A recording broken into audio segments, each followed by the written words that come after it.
Hey everybody, Richard Hart here. Called the Bitcoin top of the day for what, 2 years ago now? Something like that. Told you not your keys, not your coins, told you trading was death. Invented good ideas like if you have to fiat on ramp, only do a little tiny bit at a time so they can only screw you for your last send. Invented a product that went up 10,000 fold in 623 days. This performed flawlessly for over 1,000 days and is something like half the age of Ethereum now. It was given away for free, too. Directly solves the problem of generating yield by holding your own keys. Yeah, I told everybody trading's death, and then most of these failures come from trading failing. So these guys get a big stack of money from idiots. They go and pick up pennies in front of freight trains and send them their coins because they have a nice story. Oh, give us one coin now. We'll give you 1.08 coins in a year. So stupid. For a 0.08x profit, you're going to go and risk your whole stack. Hilarious. When crypto goes up multiples all the time. And you're going to risk your whole stack for like 7 or 8%. Wildly stupid. It's funny. Do you hear about Richard Hart getting rug pulled? No, you don't. Do you hear about Vitalik getting rug pulled? Nope. Do you see Vitalik's wallet doing stupid things? Nope. Just sits in ETH. Oh, interesting. Well, pretty hard for him to get scammed when he's just sitting in a real cryptocurrency. So real cryptocurrency solves all these problems that people are forcing to happen. If idiots didn't send this jerk off, Sam Bankman-Fried, their money, then he wouldn't be able to steal it. And if idiots wouldn't be margin trading or trading, they wouldn't have any reason to send their coins there. The only exception to that is if you really need a fiat on ramp, if you need a fiat on or off. And here's the funny part: the solution to that is for laws to get better. Why can't you just buy your neighbor's crypto? Because he's afraid of going to jail for a money transmitter license. Is that reasonable? Is that good? Is that smart? No, probably not, And so the government has made having an exchange so onerous and hard to do that you have very few choices available to you. And those choices quite often are terrible and still air money. So once again, my community, the Hexicans, the Pulsicans, they've been shielded by and large from these huge, massive failures. Hey, when FTX ran off with all those coins, was Hex listed on their exchange? No. Well, then they didn't steal any Hex, did they? Oh, that's nice. And when Voyager ran off with all the customers' funds and went bankrupt, did any Hex get lost? No, because they didn't deal with Hex.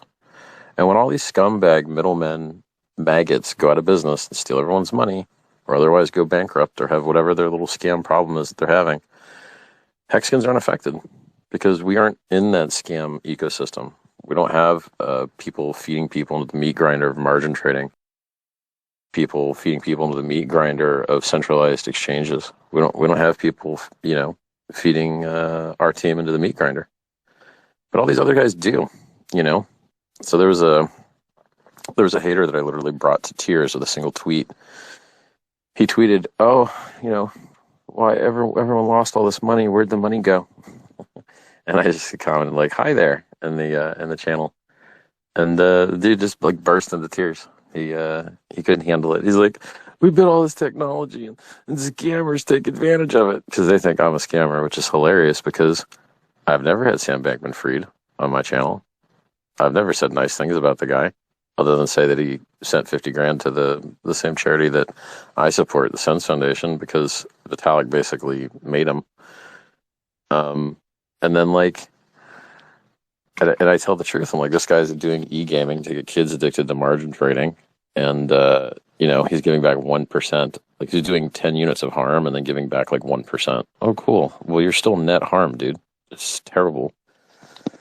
So I was right about everything. I was right about trading. I was right about centralized counterparties. I designed a product that specifically solves the problem that everyone's facing where they want to generate yield without counterparty risk. I generated a product that generates yield without counterparty risk.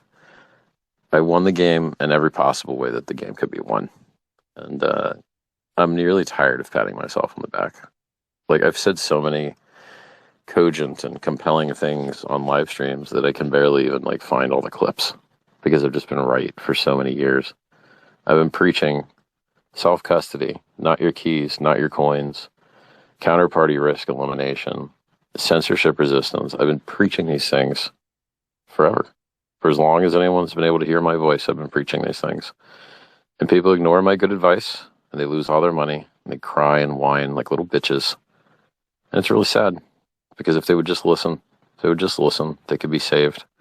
I write free self-help books. Do they read them? Nope. I give away free coins. Hex was free. Did they claim that for free? No, most people didn't. I live in a world of idiots, and I do everything I can to try and bring them up higher, to raise their standards of life. And I'm willing to dress like a clown and act stupid to get attention in order to try and save these people. And at some point, I would really demand my respect. How many people have gone head-to-head to me and lost? Mishinsky went head-to-head with me. He's bankrupt. SPF, bankrupt. Three Arrows Capital, bankrupt. These guys, bankless guys, some podcast guys, literally crying because I won so hard and their team lost because they fed their team into the meat grinder and they promoted and advertised all this crap.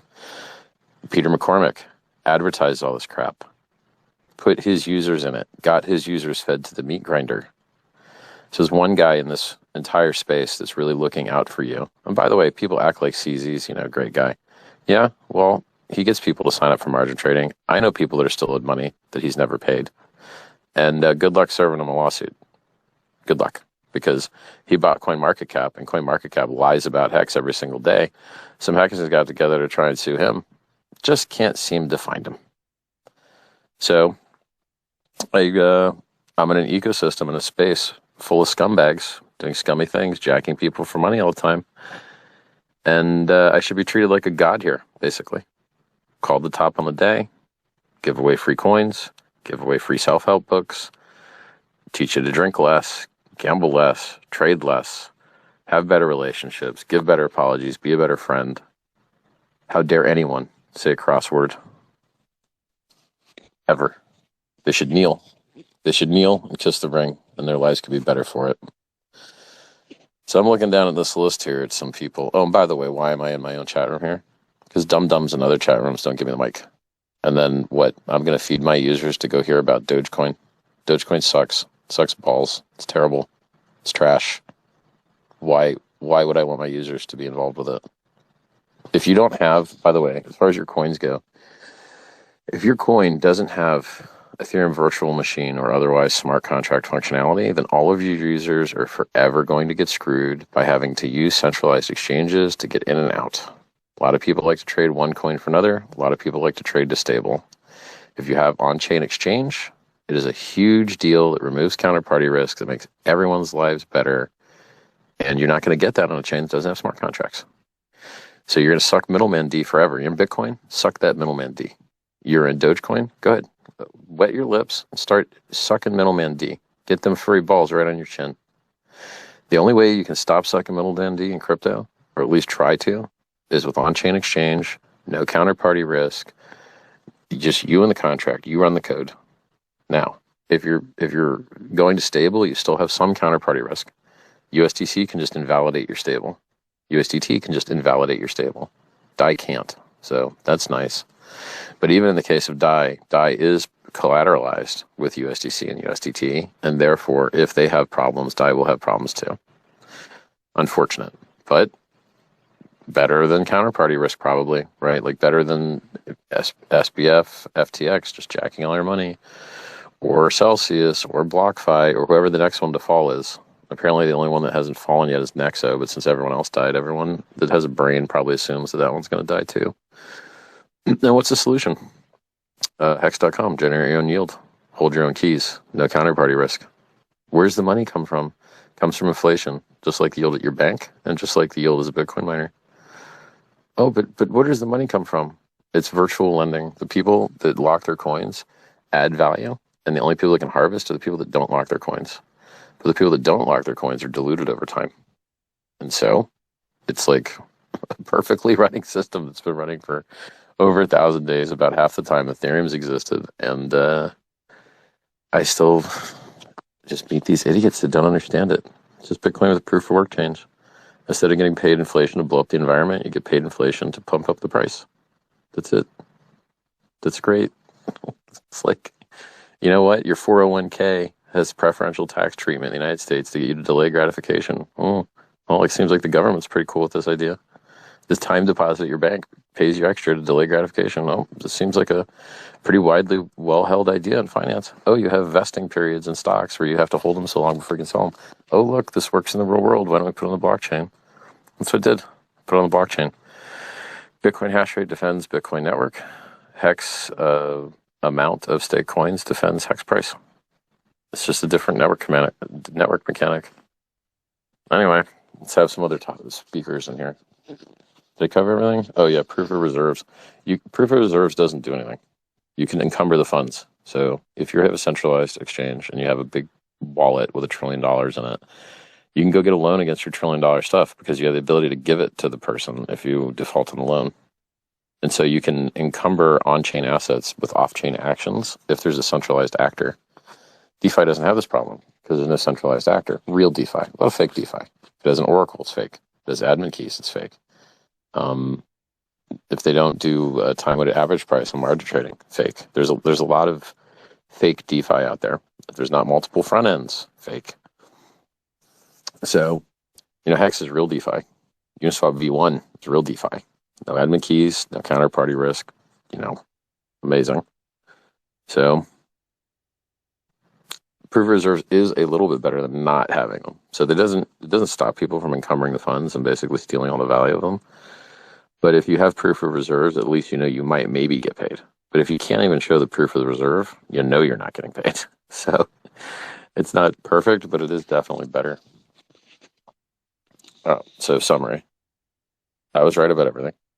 Everything wrong. Everyone else was wrong about everything. They promoted the scumbags. They profited from the scumbags. They fed you to the meat grinder, and now they pretend like they're the victim. Nope. They're the guys that profited in your horror. They're the ones that got paid affiliate commissions to feed you into the meat grinder and destroy your life. And they're still out there doing it right now. So, and they won't stop because it's in their financial interest not to stop. Whereas it's in my financial interest to protect my people. I want my people to do well. And so I don't want to see you guys get fed into the meat grinder, and I want to protect you and save you and do everything I can to try and help you. Which is why for half a decade, I've been giving you free, wonderful, amazing advice that has saved probably a lot of lives. All right, I'm going to pick up some hands, so if you want to talk. Let's see what we got here.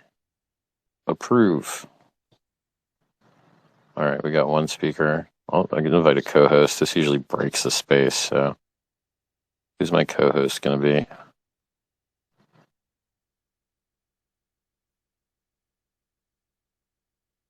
If you want, Richard, I can co-host if you want. I'm used to it.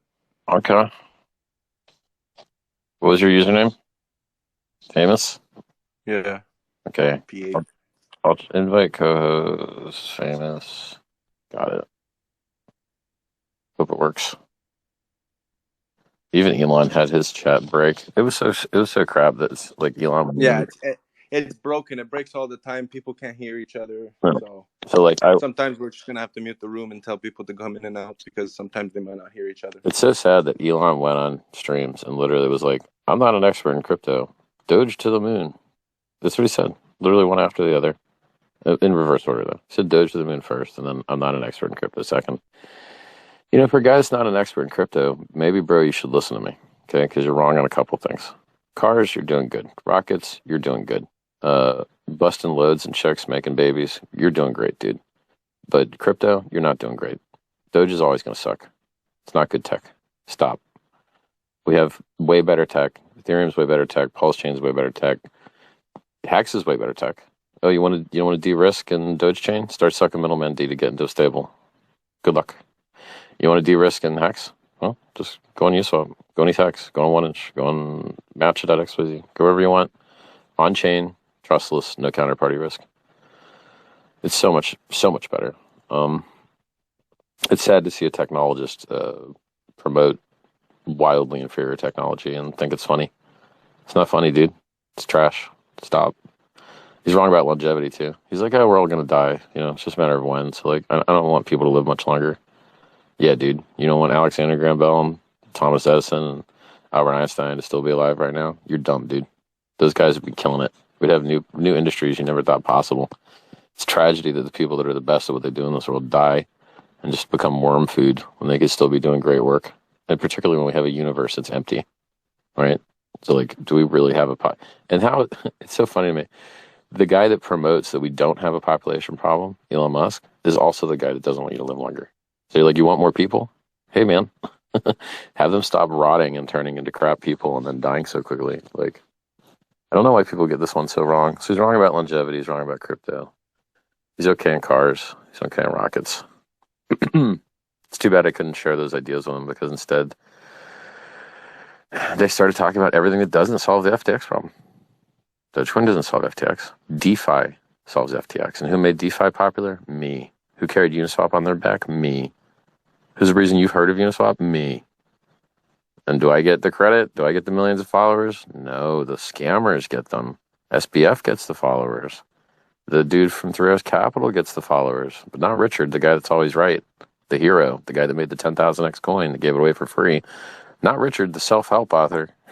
The scumbag scammers, they get the credit. It's just amazing to me. It's funny how they're copying you now. Not your keys, not your coins. You know, they're it's a fucking joke. But it's okay, man. They'll get what they deserve with time. Yeah, it's fine. Well, that's all I wanted to say. I mean, if you want to prove some people talk or whatever, I don't feel like managing this space. Well, I was wondering you. what you wanted to, because let's give let's give people an hour or two to hang out somewhere. This space that's not this shill infested trash. That's the other space. Like, I don't feel like anyone hearing about NFTs and Doge and other stupid bullshit. Like, look, there was a horrible financial tragedy, so now we're going to show you other stuff that sucks that you can get wrecked on. No, thank you. I would like to ask you a question. Go ahead. But I'm debating if if I'm gonna get a good answer out of it. Give it a shot. Obviously, last time, you mentioned about about a coin that you might not need, and you're not very worried about it, which is the incentivized token for the Pulse X DApp. I was just wondering if any idea or creativity came out of that after all this time, or if it has liquidity, and you earn it from doing something else, then people will do the something else to earn the money. And so you don't need to Rube Goldberg machine it. You just have to, someone has to put money in it, basically. Does that make sense to you? 100%. So, if you're on Sushi Swap and you want to, put liquidity for something, and then you earn some extra thing, you don't need to. I don't want to put sick tokenomics into the token I don't care about. I don't. I'd rather put sick tokenomics into the tokens I do care about. So of all the tokens in the world, the one I care about least is all the ones I didn't found. And then of the ones I did found, the incentive token I cared least about. Well, could you give the reward? Let me put it to you this way. What if there was no incentive token? Then you just make your fucking profit from normal yield farming on what's likely to be less volatile pairs because it's the same code on a different chain. So it should be they should kind of trade next to each other, I assume. There's a lot of guesses, right? So what do you think is going to move more? USDC versus Ethereum? That's going to move a lot. It's down 80%. Then it was up 60x after the COVID dip. So up 60x, that's a lot. Do you think the Pulse chain pair, Ethereum pair, E-Link, P-Link, Link and E-Link. So Link on the Ethereum network and Link on the Pulse chain network. Do you think they're really going to go up and down versus each other 60x? We know Ethereum USDC will, but do you think E-Link and P-Link will? And I don't want to call it P-Link because we're just going to call it Link on the Pulse chain network. But I think there's going to be less volatility on the Ethereum Pulse pairs. Now, obviously, there's so many pairs. I'm sure some will be absolutely crazy, but for big ones, the liquidity, it just seems to me it feels like they should kind of move with each other, and then you should have less impermanent loss. More like a stable pair, in theory. It's stable pairs, unless one fails, they should trade at parity, basically. and then all the fees you get are just basically, like free money. But I warn people that it's not free money, because if one fails, and they can, the market will take all your good ones and give you all the bad ones. You'll be very sad because you've lost all your money. So, there's risk in yield farming. I don't want anyone to think that there's not. I completely understand. I was just thinking, like, because what you do with the Pulse X buyback, where you're taking whatever fees are generating the 0.03% and you're generating and buying it back and taking it to something. Well, I was wondering, if does the incentive for the liquidity providing, because most probably the people that provide liquidity It's totally unrelated. are there, right? Could it be something that's bought into, so like that selling off of it is not negative, whereas you always have it buying it, therefore even if someone sells it off. No, there's no perpetual motion machine. Anything that is buyable that makes the price go up is sellable and makes the price go down. And there's literally no way around that. So Okay. I don't know why everyone cares so much about the incentive token. The liquidity locusts come and they give you the liquidity to yield farm your coin, and then they dump the crap out of it, and then they wait for the next thing to come along, and then they go liquidity locust that thing. So Well, that's usually because the token that's provided has no other utility. But what if we were to put a coin that then has you'd be starving utility from one that you didn't give to the yield farming locusts. So well, what if save the good game theory ideas for not giving it to the locusts. Okay. But what if the major players are incentivized to have an asset that they want, that they could go ahead and delay their gratification If you want to post your game theory ideas in the Pulse Plan channel, like, go ahead. But I don't.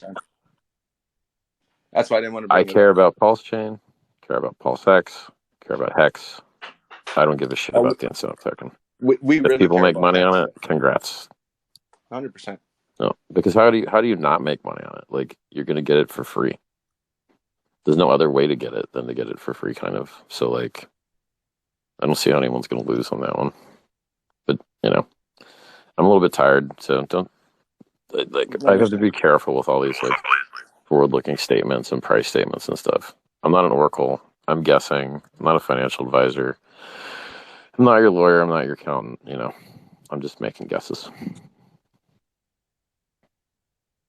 But thank you for answering my question. My pleasure. So since all you guys want to ask one Pulse chain, I don't know, dude. As soon as it's ready, they're working on it. There's been a lot of movement in the GitLab. So yeah, the GitLab stuff excites me. Yep. But when you see V3 testnet come out, you can be more excited. Indeed. Yep. But if people care about so much about the incentive token, like, you can build on it. Like, that's the beauty of like DeFi. Why do I want to incentivize you to provide yield farm instead of just like getting Hex? Why would I do that? Like, yield farming never has as good returns as Hex so far historically. So like, why would I break my balls to get you to do something inefficient? I think it's stupid. So like, you have to understand your ability to generate revenue by like putting tokens in different place in the Richard Hart invented ecosystem is like crazy. You could get Hex and lock it on the Ethereum chain. You can get Hex and lock it on the Pulse chain. You can get Hex and put it in the Hex USDC pair on Ethereum. You can get Hex and put it on the PulseX bridged-in USDC pair on Pulse chain. You could put it. You could take Pulse and lock it up itself and generate yield there. So like, and not all of these are going to pay the same. They're going to have different risk profiles and different rewards, and I'm sure some of them are going to be wildly better than others. And so like, I don't think it's useful to just try and max out, get people into yield farming, because I don't think yield farming does as well as Hex, like systematically. Yield farmers don't get rich, dude, like in general. I 100% agree with you. I don't always understand why people are so, like, of all the things to have questions about, the yield token always seems to be like, or not, the incentive token always seems to be like the one thing everyone wants to know about. And I think it's one of the most least interesting pieces. It's the least interesting thing, dude.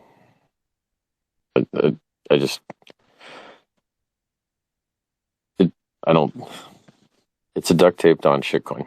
So you're like, cool, duct tape on shitcoin, great. That's what it is. People want got it a because topic it'll have a that isn't. value. But other than that, fuck it.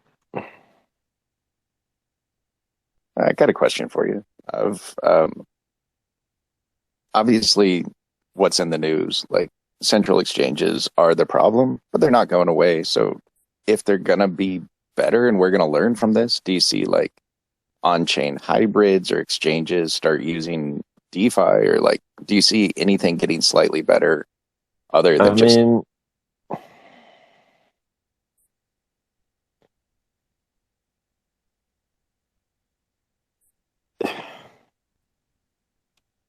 I don't know, dude. Shouldn't banks just sell you crypto by now? They're allowed to. They're literally allowed to, but they just don't. It's an That would be inefficient cool. world. I mean, a lot of times you have to just solve these fucking things yourself. So you want to make a better fiat on-ramping service for people, go get your first money transmitter license somewhere and go start on-ramping people. You don't need all of them. You don't need every state.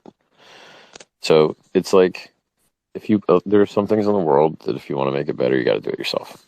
And a lot of times it's wildly profitable to do it.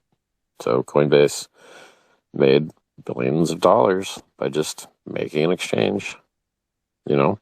So like FTX made billions of dollars by making an exchange. It seems like, I don't know if it's survivorship bias and there's a whole ton of exchanges failing out there that I just haven't seen, but it seems to me like it's a pretty profitable business. And it seems like it has a lower failure rate than like normal cryptocurrencies. Like most cryptos have a very, very high failure rate. I think exchanges with licenses tend to have a lower failure rate just because there's more barrier to entry, so there's less competition. Could be wrong, Like it's hard for me to get a sample of how many failed exchanges are out there. Hey, can I ask you a question? Sure. Hey, Richard, how you doing? Didn't you leave the community for promoting a shit coin or something? What happened with you, dude? Hell no, bro. Didn't you promote that coin that went fucking to zero every day? It just keeps going down every day. Which one? Zen? Didn't you promote the goes only down coin? Zen is great, bro. I've made crazy cool, awesome learning experiences with really low USD valuation, and I did it safely, taught everyone how to do it, and it was chill. But where'd the money come from?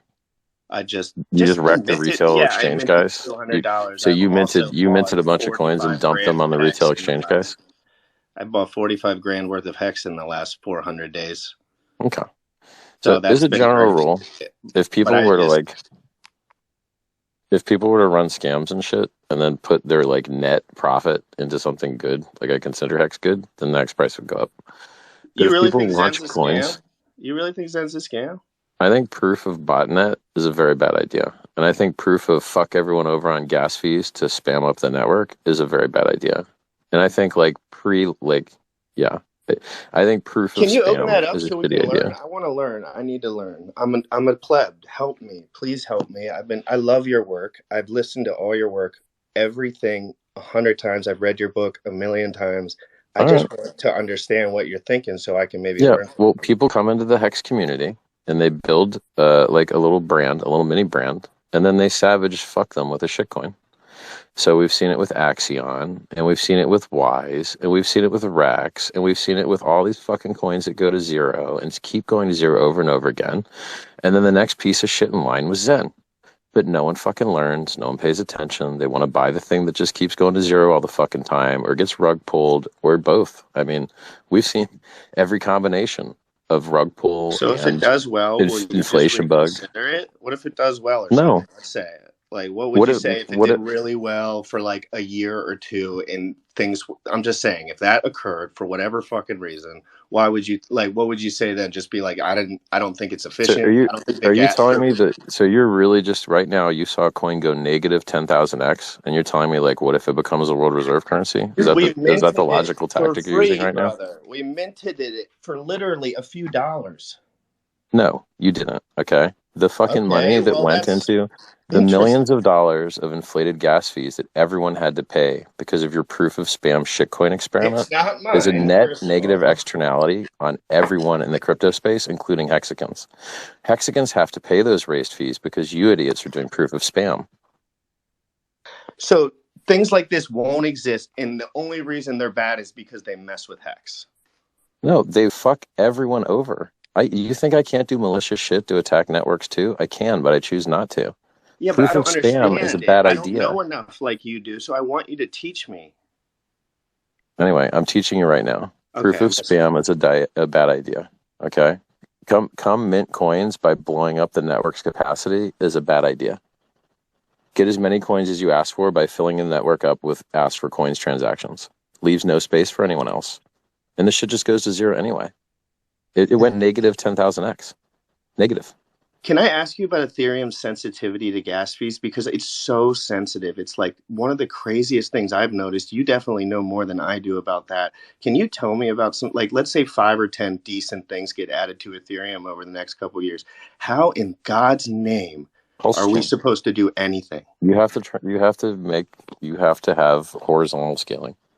Until sharding exists, where L2s get better adoption, which I haven't seen, you need horizontal scaling, which is what Pulse Chain does. It's like asking, how do we scale McDonald's? You fucking open another one across the street, and then people go to both of them. Brute force, copy paste, horizontal scaling is how you get higher throughput. And then people can bridge if they need, or they can use centralized exchanges if they need. But at least you don't have fucking $40 to do a transaction on Uniswap, which is not okay. A Uniswap transaction shouldn't cost more than to send money by bank wire. So. And you're part of the problem with promoting something that makes the gas fees higher for no fucking reason. You guys stole retail's money. That shit got listed on some exchanges.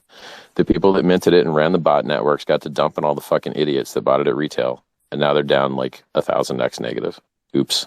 It's disgusting. It's not good. And I've seen this shit so many times.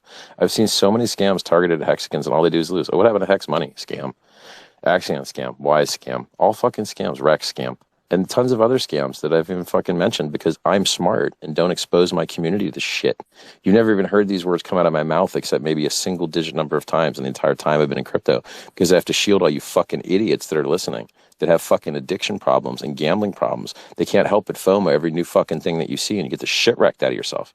You can't just shut up and fucking wait. You can't delay gratification. You got addiction problems. I have Hex stakes, zero addiction problems, and I'm absolutely emotionally fit. So I see things that you do that are completely out of line in emotional fitness terminology and completely different from what your book stated. That I read your book 10 times. Like I loved it. It really helped. Do you think I'm talking about you specifically when I talk about addiction problems? Saying, like we're not dumb. So when we right, man. But like I'm a dumb dumb. But a large portion. I'm wrecked. I used to have a trading channel. And I shut it the fuck down because I didn't want to see people trading anymore. Because trading is the easiest way to lose your money in crypto. But you were too good at it. You're too good at it. No, but even though I'm good at it, I don't. What about you, Richard? Like how I know that everyone else would lose their money trading. I'm asking you for real. Like I don't trade. I know you're a smart dude. I do not trade. Could you run any price chart and just ruin it? Like if you were really a malicious person. I think that if you search deep in your consciousness, you can think of some bad shit I could do if I wanted to do it. I'm an extremely nice person. I do a lot of not bad stuff. I understand that, like, you are a good trader because you're really gifted. Let's be honest, and you're a little neurotic about the charts, and you stay on top of it. But like but I still don't trade it. People will not do shit, and they will lose it all. I still don't trade it because trading is still death. I'd rather build products. I don't want to take someone else's fucking money from them that they don't want me to have it. Like. I want to build stuff that makes their lives better. I want to make them happier. So look, I'm using you as an example. You're one of a long line of guys. There's been a long number of people that build up a Hex following and then dumped a shitcoin on them. And like, it's every time it happens, you see it on the Hex price chart. You're like, oh, I guess someone's launching a new stupid fucking thing that some portion of people are going to fall for, huh? Oh, I guess the Hex price has to get hurt now. And then all these people are going to have their money stolen from them. Oh, great. That's great. Every time someone makes a buy at the top of Hex and they don't stake it, they're getting their money stolen from them. Every time someone goes into a liquidity pool, they don't understand. That's they're getting their money stolen from someone that knows more than them. That is not true. So many people bought tops in Hex, and this price is still higher. We've had you could have bought the top so many times and had more tops. I've been in for 500 days, and I've seen the same. Where I'm at a zero. I'm zeroed out. Okay. And that's not horrible. And if you held Bitcoin, you'd be. If you had Bitcoin, how many years of how many days would you be zeroed out in Bitcoin? 6 years, 5 years. So you'd be down 1,600 days but the liquidity is like 50 times, 100 times, 300 Oh, times because you less. need a lot of liquidity, right? Because you're a trillionaire. You need to market sell instantly That's $1 trillion not the because you point. The need that point is liquidity, that right? big investors want to come in at some point. If someone serious wants to make a buy, they can't have 5, 10, 11% slippage. I have friends that have millions of dollars. Yeah. And that's why you use limit orders and don't pay any slippage. What you're saying is How do I retarded. teach them? You be the liquidity instead of pressing market sell. You press fucking limit I order. do liquidity You go providing. into I've taught everyone about yeah, Uniswap V3 more than anyone on the sure. internet over the So you have last 6 two months. options. You have two options for limit orders that aren't centralized exchanges, and I hate centralized exchanges. You can use a Uniswap V3 single-sided liquidity where you only put, like, let's say USDC on the bid and no hex on the ask, and after it gets filled, you pull it. If you don't pull it after it gets filled, it'll unfill if the price goes the other way. But you'll make fees both ways. And then your other option is to use Matcha.xyz or 1inch.io, and they have a 0x network interface that allows you to use limit orders that way. So you can either use Uniswap V3 single-sided liquidity to do limit order and have no slippage at all, and put as many millions of dollars as you want with no fucking slippage. How do I Or, teach them, Richard? I know this stuff. well, dude, that's your job. I'm not in that. Is it It's your my space. job, bro? Like, Yeah, you do it. Hey, Richard. Hey, man. Yo, guys, Can I chime in here, man? Can I chime yeah, I in? Yeah. was gonna say we have other hands up, but guys, all right, I'm thank you. leaving, but I love you, Richard, and thank you so much Hey, for everything you have It's my done. pleasure, dude. I love you. yo, No more Richard, shit coins. Go. what's up? What's up, dude? How you doing? I'm all right. I'm curious, man. I mean, there's a lot of people that don't really give a fuck, to be honest with you, about what that coin. We're kind of all here Dude, because we anything want that to goes know. negative 10,000x should eat a dick. Yeah, Period. dude. It's just honestly, I don't even want to talk about that shit, man. I'm Yeah. just glad you started a fucking space, bro. And I got really two questions for you, man. What number one, in your opinion, what do you foresee? What do you think the next 6 years like for Sam and FTX? And then also, what do you think? The second question would be, what do you think the market looks like up until like the next bull run? I mean, because some of this shit is obviously it's for guys that have been through multiple cycles. It's not shocking, but for some of these people that are in the space now, it is shocking. And so, like, I'm curious about your opinion on both of those things. I mean, so that dude, like, apparently his ass, like, fled the country on a jet or something. So, I don't know. Like, he was already in the Bahamas in the first place, apparently. So, it seems like he Right. was I way guess straight here. he has more of like the not really where he's at and all he's doing. What is the kind of like a textbook ramification of what he's looking at? I mean, this is like bigger than Bernie Madoff. You know what I'm saying? We don't know. We don't know the charges. We'll find out what the charges are. I mean, the thing is, like, a lot of what he did might have been legal. You sign up for some guy's exchange and you just click the shrink wrap that says, like, you have to rename your firstborn son to whatever he wants, and he can do whatever he wants with your stuff. Like, like, people don't even read the document. So who knows what was in the sign up terms of service? Sign up terms of service could have said he could do anything the fuck he wants.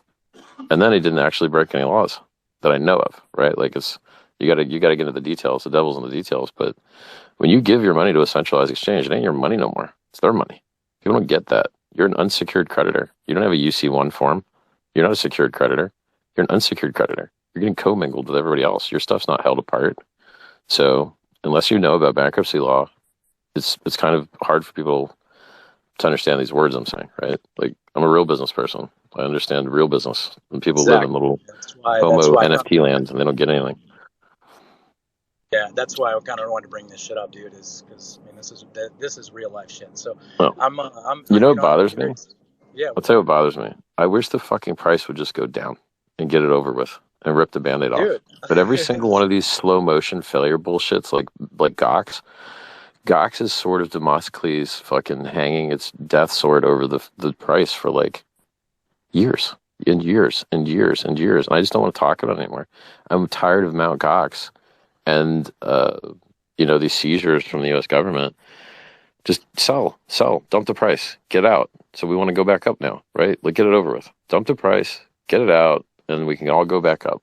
I hate this, like, delayed paralysis stuff, right? So, like, okay, now instead of FTX just dumping all the coins and getting our 11K and pray fill, now it's like, well, not that you would fill on BTC because it's trash. I would never suggest anyone buy Bitcoin, but Its days of sunshine have come to an end. It is limp gains forever now.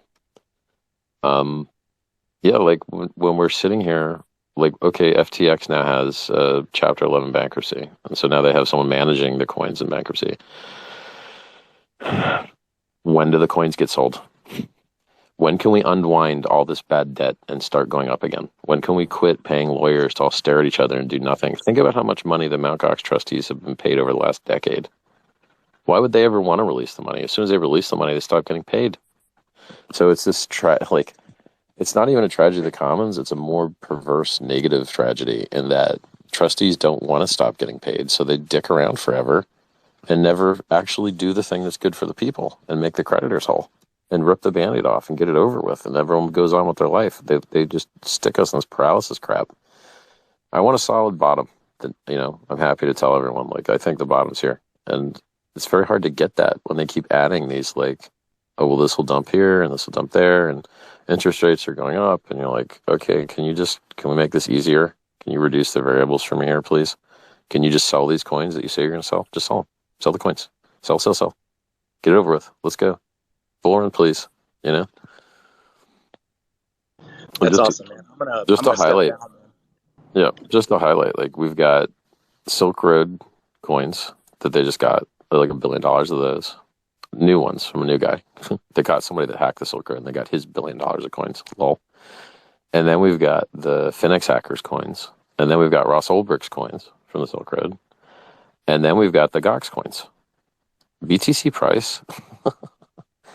I don't think they got any Ethereum. I think that's all BTC pain, right?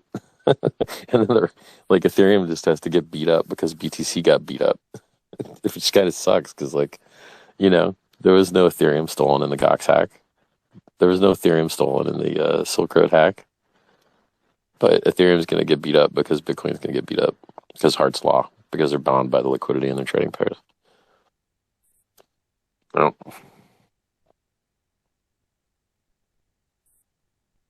So, summary, not your keys, not your coins. I literally designed a product and gave it away for free that specifically addresses this problem and solves it. There's some, you're not going to be able to get out of volatility risk. That's not something you can make go away. And then you can buy and make the price up. Someone can sell and make the price go down. If you can't have a more perfect flawless operation and everything else is failing all around us, and at some point you're like, hey guys, when are you going to buy the better thing? Stop buying stupid stuff. Buy the good thing. Any other questions? Hey Richard, love you, man. Thank you for joining us, and yeah, it feels like every day you're being improved more and more, right? So thanks for all you do. My pleasure. Thank you. So my question is this: so now we got everybody with crypto in their bios saying not your keys, not your crypto, but Good. inevitably in every conversation, what comes up is but is there a way for these? There's a class of people out there that want these regulated central exchanges to work. And they're trying to find a way to make them work. And what I'm realizing is that people fundamentally do not understand where the intrinsic value of crypto, or many other assets in fact, actually comes from. Like we were talking about that shit coin earlier. Well, guess what? That coin lost 4 times more was spent on fees for that coin than its total value locked. So Yep. What does that tell you? Negative externality, huge net loss. It inflates at infinity, so it's mathematically impossible for you to get any sort of gains from it ever, period, end of story. Yep. Another stupid coin comes and goes, victimizes the Hex community. Yay. And I think what would help is, instead of telling people how to put liquidity in and all this other complicated shit that someone who's doesn't understand that themselves really shouldn't be doing, how do we begin to convey this difference? Because here's what really happened with all these coins that people thought pumped. Like I remember when Hex was kind of making its uptrend, and there was coins that were just popping off 4x, 8x. I think people don't understand that those were all manipulated prices. Those coins never had that intrinsic value. That's why with one failure, and now you see this chain reaction happening, they're all going to fucking zero. They're all piggybacked off bad promises from each other. I think it's funny that, like, one coin went down negative 10,000x and Hex went down negative 20x. There's a big difference. Like, yeah, we're 20x back to all time high. Like, it's fucking It's not a 10,000x. It's a 20. And we've already done a 10,000. So I think 20 is pretty reasonable to Well, do. and there's a big reason. There's a big difference with time frame. Like if that takes 6 months to do versus something that takes 6 hours, right? There's a big difference there. Is there anything that you could sort of tell us in terms of how crypto develops intrinsic value and yeah, why some of these Well, others are listen, I real? mean, Yeah. the answer is going to be very unexciting to you, but you have to put it into your head and stop seeing this narrative bullshit. It's because people buy and hold. That's the only thing the price chart cares about. It's the only thing the price cares about. Everything's a narrative meme. Buying and holding is the only thing the price cares about. Narrative memes are excuses people use to rationalize their buying and holding. So Bitcoin used to be peer-to-peer digital cash. Oops, never happened. But it still went up 690 million percent. Then it was going to be programmable money. And then whatever program doesn't do anything. Oops, oh well. Can you have it wake you up in the morning? Nope, can't even have it wake you up in the morning. Well, it doesn't sound very programmable. Yeah, and then it still went up 690 million percent. And then it was like Ethereum was gonna be DAOs. Nope, they all sucked. Oh, okay, then it was gonna be unstoppable money. And then they had the the network split that made Ethereum classic Ethereum. And you're like, well, kind of stopped for one half of that split. And you're just like, the narrative keeps changing. The only thing that matters is buying and holding. That's why Hex is so beautiful. It rewards you to do the only thing that the price chart cares about: buy and hold. The only like truly successful investment strategy for things that have product market fit: buying and holding. And so like all this other stuff, like you said, it's a lot of rehypothecation. It's a lot of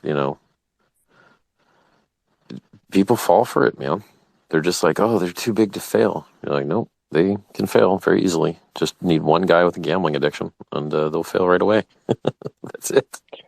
By the way, So Richard, that was a single piece of advice I think that's helped me be the most successful and basically saved my ass 1,000 times over. That you buy and don't sell. And what I believe is happening with a lot of these quote unquote regulated exchanges is that they cast attention away from themselves, and then what they do is they basically put that hold cycle, like, so you want to buy and hold, that's where an intrinsic value is developed, but they shortcut that part, right? And that's why it always inflates into this bubble. So that was by no means boring, man. Thank you so much for that my response. pleasure, man. Yeah, That's a man. great question. Thank you. So I'm going to take one more question, and I'm going to head off, and you guys can enjoy the free for all of not being shilled stuff that sucks in other rooms. Hey, Richard, what's going on, man? Thanks for opening up the Go on. space. Pleasure. I think we all agree on one of the big aspects of being in crypto is, getting out of legacy finance, getting out of the legacy bank system as much as we can. And obviously we see, issues with that every day. Fast forwarding a little bit, let's try to get to the end game here a little bit. One day we're going to want to, buy a big house and buy some things and try to take some of this crypto money back into the real world per se. Have you thought about any way to, and I've been trying to figure this out a little bit, and I stumbled on a way to maybe do it, but staying in the crypto world, but being able to pay our bills and being able to not plug into the Visa MasterCard system and the legacy banking system, but like the end game and all this. Have you given I that? mean, it's so far away, it doesn't matter, dude. Like, you got to do so many other things before that. It's okay. Would you rather have a working crypto payments network or Mad Gains? I'd rather have Mad Gains. Okay. Oh, Mad Gains, 100%. Right. Like, it's like it, Visa works. Okay. People don't understand the value in Visa. Being able to charge back stuff is worth a lot. And if you buy stuff on crypto and you can't charge it back, the first time you get screwed, you're gonna be, wait a second.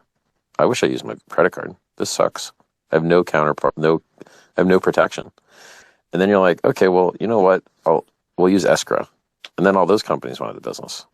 And so you don't have the option to use escrow. And so, like, let's say you wanted to buy a car at a distance with crypto. You wouldn't be able to. You would be terrified to send the crypto before the car arrived. And the guy would be terrified to send the car before the crypto arrived. And so you need a middle party to, like, facilitate that transaction to make it work better. And that's what Visa, MasterCard, and American Express do. They let you complain and get your money back if someone sucks. And it's really, really valuable. And it's probably worth more than the 2 or 3% you're paying. But then people look at crypto and they're like, oh, well, crypto can solve this. Crypto can solve part of it. Right. It can, there is a place for irreversible payments, but there's a place for disputable payments, a big place, a huge place, because merchants will just screw you to take your crypto and not give you what they said they would. So, it's not as inefficient to market as people think it is. Now, it's extremely inefficient for censorship resistance. So if you need censorship resistance, it's amazing. If you need privacy, it's amazing. If you need anonymity, it's amazing. But if you are just doing normal transactions and buying like, a book or something, you will probably want that chargeback protection, because when it doesn't arrive, what are you going to do? The guy says he shipped it. He has a tracking number. He says he shipped it. You didn't get it. Now what? Well, I guess you're screwed. You don't have your money. It sucks. Credit card solves that. Crypto does not. And if you try to involve if there still was any escrow companies left, they would charge you more than what the credit card would to solve that problem for you. Gotcha. That's a great point, man. Thank you very much. My pleasure, man. But like in the end game, we can make progress on it. But it's like, let's bring back the bull run and the mad gains first, and then we could worry about replacing Visa. Right, for sure. Okay, thank you. Pleasure, man. Hey, Richard, I don't want to keep it too long. I did want to ask something. You do so much to help everyone else. Is there any way that we, the people who support you and want to follow you and help you out, is there any way that we would know if you weren't emotionally okay, if there's anyone that could reach out for you? Just, is there any way that anyone would know? I'm doing great. I mean, okay. It's like, I've spent so many years of my life waiting for devs that I'm just used to it. So like, there's nothing I can do about it. And I was, right about price. I was right about custody. My coin's been doing extremely well. Like, I mean, if I were to tell you the coin that went up 10,000x dropped basically the same amount that Ethereum did, you'd be like, damn, that's pretty good. You're like, yeah, Ethereum dropped 85. We dropped 95. What's the big deal? Sounds awesome. Like, it's great. But they went up 60x and we went up 10,000x. So, and the other thing is, like, if you could get the world's best performing asset and you can get it at a bigger discount, you win twice. You're like, yay, I get more of the awesome thing for even less. That's great. Than buying weaker gain stuff for like more, So, yeah. And I'm doing IRL things. I'm building a museum, and it takes time. And so, like, I haven't been able to like do live streams from the throne. So, but like, what am I going to talk about? Okay, yes, I was right about everything, as I have been for years now. I pat myself on the back some more, and we wait for our price targets, and we wait for Pulse Chain to launch. And I don't have much else to say. It's like, yep, Richard Hart here again. It's called the top on the day, world's biggest diamond, 10,000x coin, flawless operation for 1,000 days, about half the age of Ethereum now, and like, follow, subscribe. But I don't know, man. Like, when you're doing IRL stuff, you just get out of the habit of like just popping up on a live stream, and because like, look right now, like, I've run out of stuff to say, and it's like, I already said it. I've been saying it for half a decade, and the people that listened were saved, and the people that didn't were doomed and cry on live stream now, and cry, but they forget about their referral links to FTX. They forget about the referral links to Celsius. They forget about the referral links to BlockFi.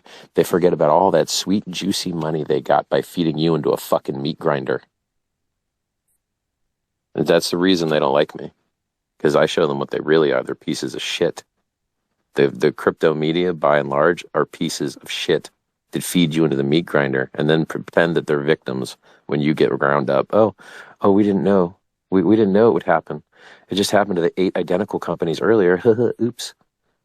It's disgusting, dude. It's gross as shit. Hey, Richard. I think that the bear market was probably one of the best things that could have happened, because it did show the whole community in crypto how right you were for such a long time. So that's kind of like a silver lining with this bear market. So yeah, I we put on appreciate that. like, I don't know, maybe 6,000 new followers, maybe something like that. Yeah. Every bit helps, dude. I can't save these people if they don't hear my words. I hear you, man. So I do have one question for you. We've got some people in this chat, and we've got people from the Ethereum side and maybe other places that are kind of not doing too well. What types of things would you like to see built as the founder of Pulse Chain? What types of things would you like to see built on Pulse Chain to Well, just here's the make funny it thing. well-rounded? Yeah. Here's the funny thing, right? I almost don't give a shit if anyone builds on Pulse Chain. Because why do I need that? We got all the tickers. We got all the trading. It's the same fucking code. So do we need more? You want to trade Link? Cool. We got Link. Same code. Same ticker. You want to trade Ethereum? Cool. We got Ethereum. We got bridged in Ethereum. And we got fucking, Pulse Chain that you got for free. So, like, why do I care if someone launches 20 more shit coins and tries to, like, suck all the liquidity? Like, it just... Do you see Vitalik shilling ERC20s? No, you do not. No. Okay? Why? Because he doesn't fucking own an ERC20, so he doesn't give a fuck whether the price goes up or not. And does Ethereum do very well? Yes, Ethereum does very well. And so it's like what I was telling you about. Like, if people go out there and scam and then take their winnings from scamming and put it in Hex goes up. But if people go out there and scam and take their winnings and put it into fucking dollars and go buy Lambos, then just all the prices go down. So, like, it matters. This whole, like, make a bunch of shit coins and then think it makes the world better, by and large, I do not believe that it does. I care about anonymity, privacy, barely care about throughput. It's okay. I care about transaction fees, and I care most about mad gains. And when you spread your price energy across 10 different tickers, guess what, motherfucker? They all can't go up. You have X now of money. Unless you do this rehypothecation reflexivity shit, which is what they've been doing. And then, like, you buy one coin and then it puts its money to another coin and it puts its money to another coin. And then when they fail, they, like, domino down, cascade fail. None of my stuff does that shit. We don't have, like, inflation bugs on the way down like Luna had. We just have standard, slow, normal inflation. So we don't get negative 10,000x shit. We get normal crypto shit. So it's like, basically the premise of your question is, like, we want to launch more coins. Please sell us coins, please. And I'm like, no, don't launch any more fucking coins. Go spread the good word about the coins that we've got, I guess, but if you were in the Ethereum space, I wouldn't mind seeing some type of tornado coin replacement. I don't really know what people are using for tornado coin replacement right now. I'd be happy to hear. Appreciate Tornado Cash is a wildly useful protocol. You want to buy a house? Okay, well, I guess everyone's going to know everyone you've ever done business with before. And you want to buy a cheeseburger? I guess they're going to have to know your net worth now. Oh, you want to pay an employee? I guess everyone's going to know how much money you have and what all the other employees get paid. It's not okay. Like, you can't have capitalism without privacy. And you can't have privacy without mixing and public blockchains. So, I mean, I guess you could call ZK Snarks not mixing, unless you consider the anonymity set kind of like pseudo mixing or something. But so I think the biggest problem with Ethereum right now is just it needs better anonymity tools, because I believe the government did something a little not good there. I think preemptively fucking everybody over is the opposite of what a government should do. Like, oh, we're here to protect you by breaking this really useful thing. Oh, well, I don't feel very protected. I feel like I got fucked. What's up? Yeah, I've not vetted it, but I've heard that the M87 is a 1-to-1 fork of Tornado Cash that some people are using. All right, I'll Google it. Appreciate the heads up, bro. Yeah. Hey, Richard, I just Yep. wanted to jump in quickly and say thank you, man. My pleasure, bro. Everything you do, awesome. I really benefited from all the education you've put out there, the videos. I haven't watched all your stuff, but you repeat a lot of very useful information enough that I think I've caught most of the baseline facts, and I know I've personally benefited from it, as I'm not totally broke, although I still degen with a couple other things. I'm sorry, I'm not a 100% maximalist. You That's are funny. the god of crypto. I know I won't get a follow because I go play with KG. Oh well, but I unfollow everybody. Like, I don't give a fuck who you are. yeah, If I see you that's promote some shit that's not our age thing, I just unfollow you. Because it that's always cool. goes the same way, dude. You will get wrecked, and then you'll come back, and you'll be like, it's. I've seen this show Well, I 100 never times, left. dude. I never left. Like I'm holding big hex bags. Well, as much as my poor pleb butt can. But anyways, You know what? I I bet you SPF's holding hex bags too, but it doesn't mean he's a good guy, you know? well, I'm not SPX. But on that note, this does lead into the question that I actually had. So really, since I have a chance to pick your brain here, something that I'm wondering if I should even spend the time to get out of bed and look into this is BitBoy got all riled up, and there was plenty of meme videos about it because of SBF's stupid anti-DeFi lobbying, basically with Congress for that Scumbag, law. motherfucking. The Yeah, DeFi that would and save his it, users from him. yeah, and as soon as this crap went down with FTX exploding, there was Yep. rumors that okay, the bill's squashed. But then I heard another Yep. rumor that Congress was going to go forward with it. So I wanted to pick your brain what you thought about that. I would look forward to one day a government making things better instead of worse.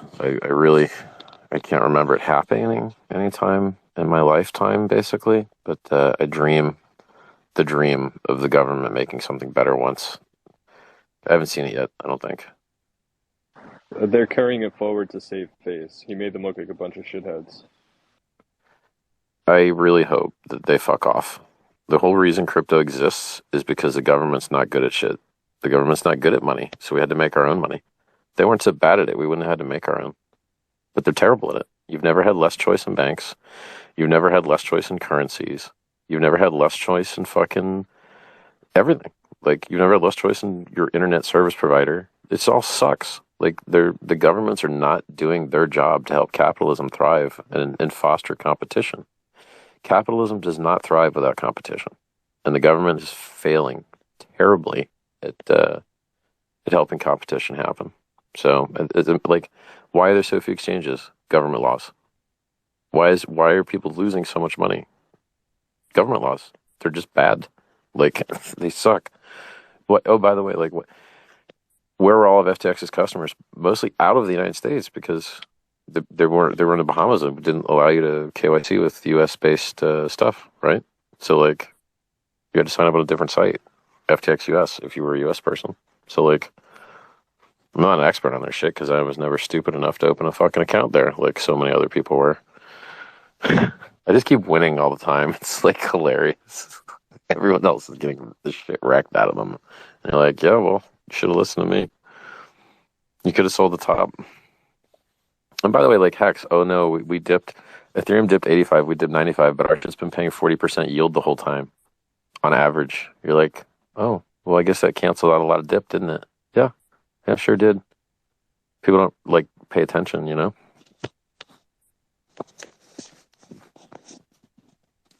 Yeah, this might be like the stupidest idea ever, but one thing I've always kind of thought would be nice to see would be a fiat on and off ramp that wrapped around Uniswap and pretended to be a centralized exchange Yep. using multi-sig.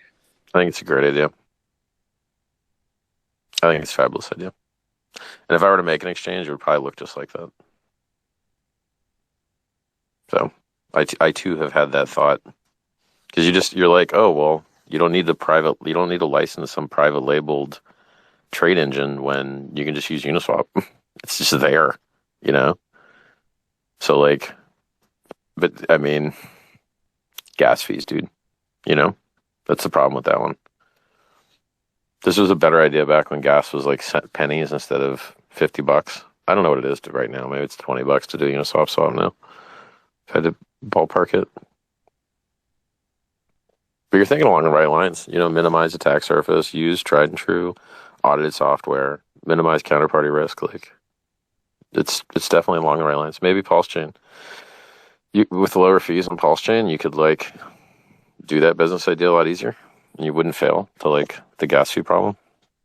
Not until we have enough users to drive gas fees up. Yeah, the gas fees is a complicated thing. The only idea I ever had on solving that would definitely be use Pulse Chain and maybe you have some subpar I mean, staking the trick system. to this is one of you guys needs to start fiat on-ramping someone in a single state and see what happens. Get your license, do it, hope it scales. You can make a lot of money on it. People would pay, a large number of percent. I mean, ATMs, they pay 10%.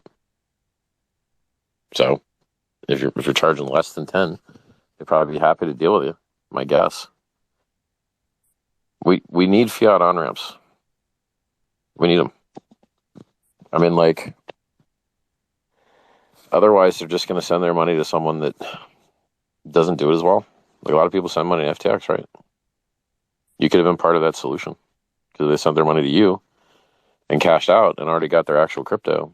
Then they didn't have any more risk and they got what they wanted instead of leaving it there and getting tempted to margin trade it. That's why I used to send people to Stamp, because they didn't have margin trading, Because I don't want to see people getting destroyed. Like, margin trading is how you can lose all your money the quickest. Normal trading is how you could lose it a little bit slower. You're still going to lose all your money, but just slower. With margin trading, you lose your money super quick. Richard, I just want to say thank you for everything and answering my question. I'm going to step down so others can come up. My pleasure, man.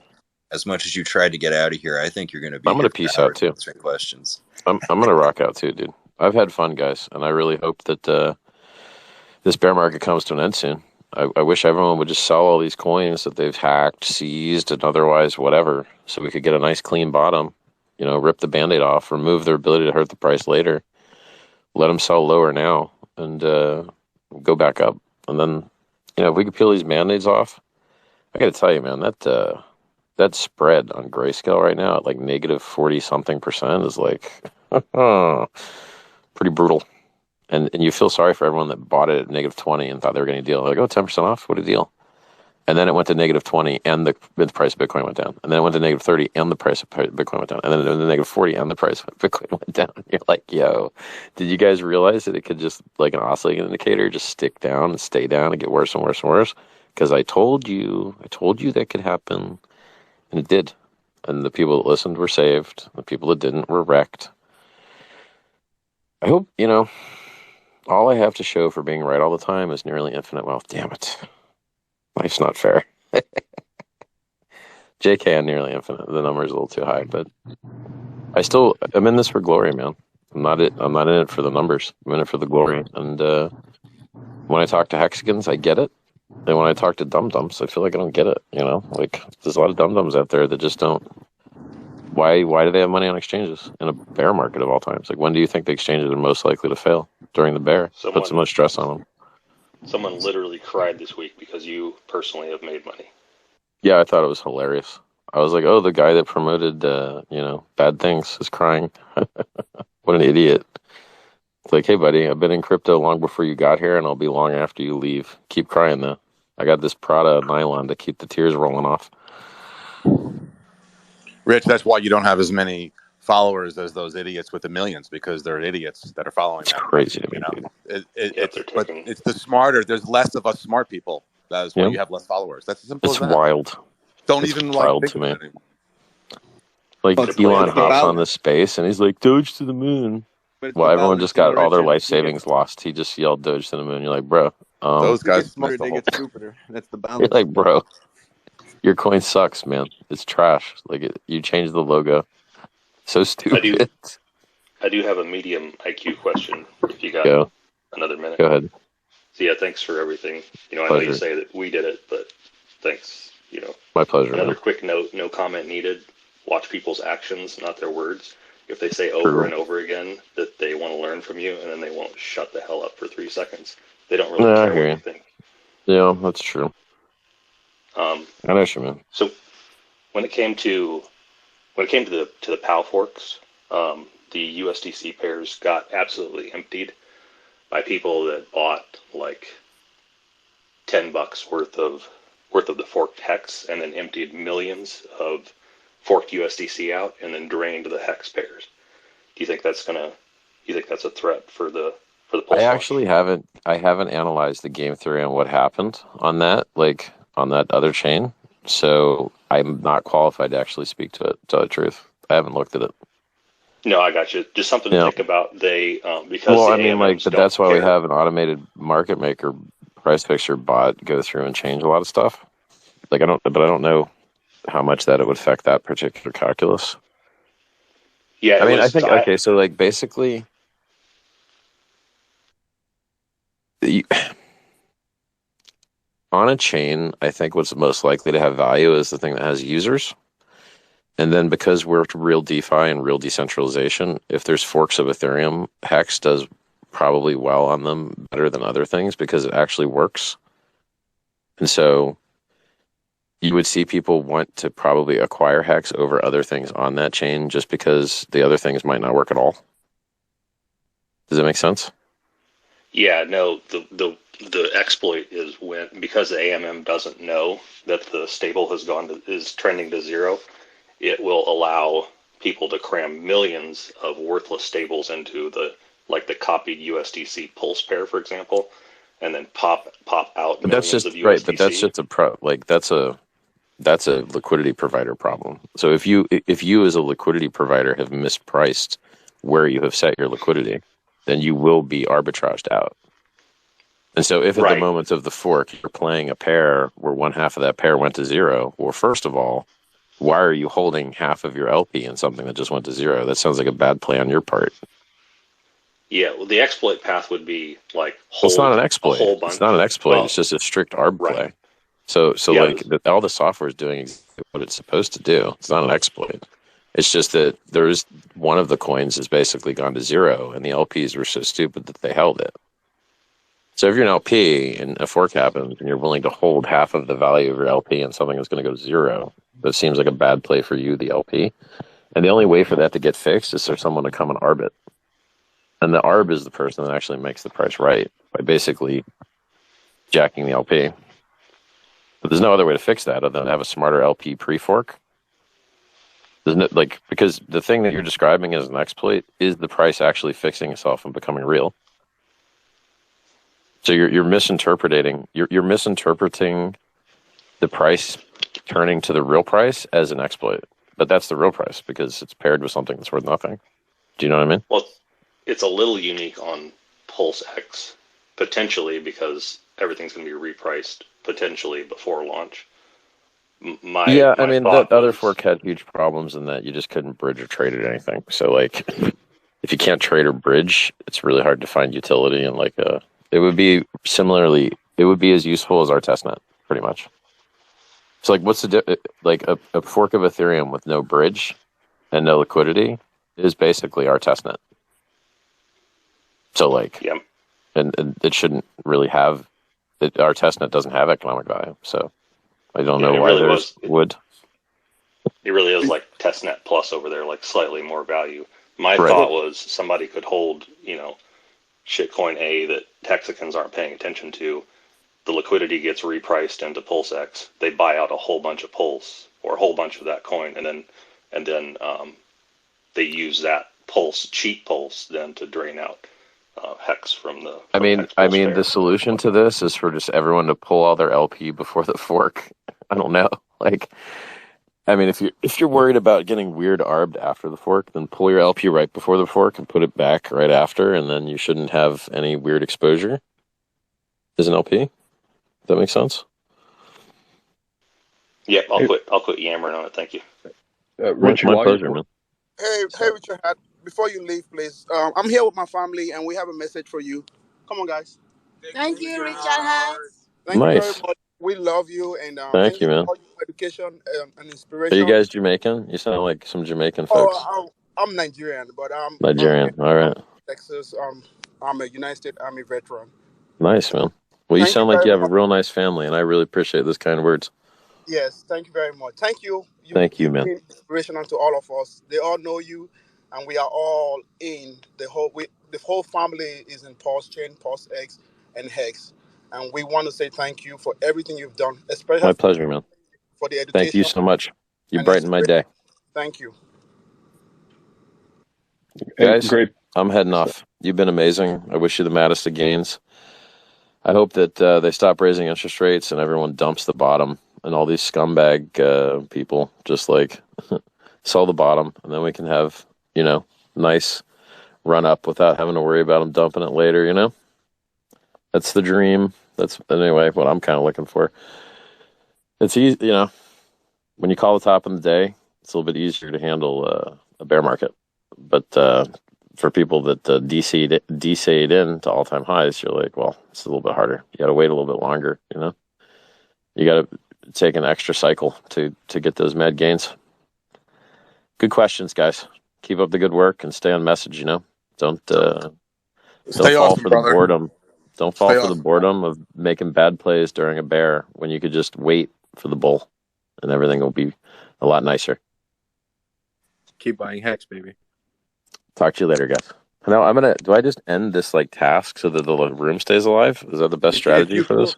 If you close, basically what happens If you is close, if it's you gonna close. close the thing, it's done. But if Well, I'm gonna leave it alive, but I'm just gonna like close my app so that you guys can run without me.